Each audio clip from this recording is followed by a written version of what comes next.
As stately homes go, Tatton Park has gone in an unusual direction. Within 2 years of being bequeathed the house and estate by Maurice, the Fourth Baron Egerton in 1958, the National Trust had agreed to lease the whole show to Cheshire County Council, now passed on to Cheshire East Council. The Egerton male line died with Maurice after centuries of being movers and shakers.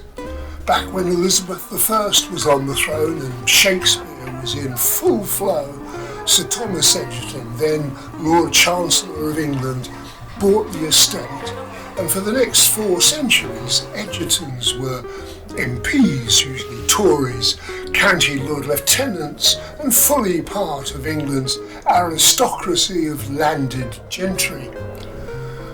In the late Victorian period, visitors included the Prince and Princess of Wales and the Shah of Persia, and that period also saw the birth of Maurice, but he never wed. Spent most of his time and effort in Africa, and his will set in motion turning his family estate into the popular visitor attraction it is today, hosting over 100 events every year. The National Trust's decision to lease Tatton Park to the local council seems to cost the council about £1 million a year more than it gets in income from the park.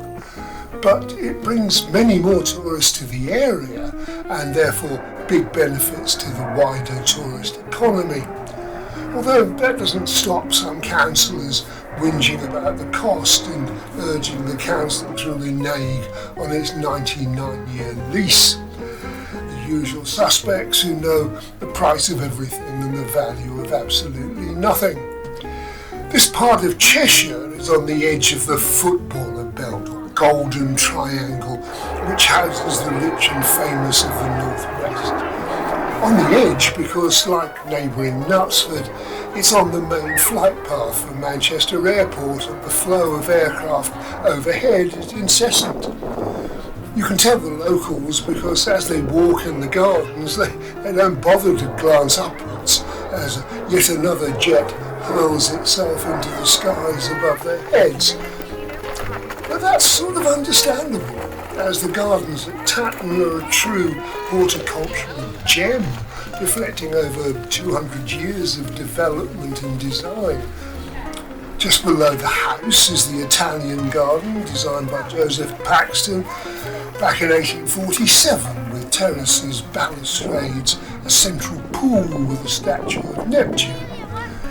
The walled garden, dating back to the early 18th century, is a formal space used for growing fruit and vegetables and flowers.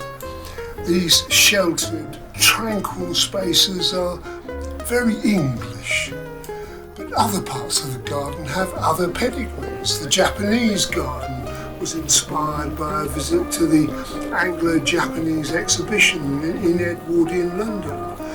The Rose Garden includes a pool for bathing, would you believe, and the conservatory and fernery were built in 1859 to house tree ferns from New Zealand.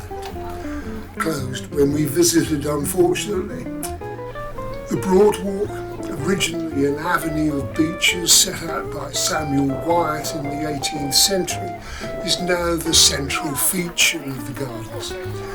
Throw in some very large topiary, some formal beds, and the garden was enough to keep us busy for several hours.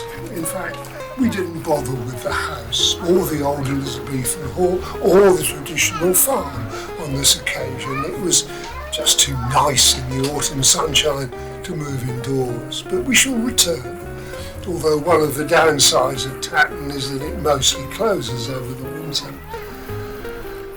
But the Egertons and Tatton are part of English social history, and anyone born and brought up in a rural county will recognise these large-scale landowners and political influences for centuries before democracy played much of a role in deciding by whom we were ruled.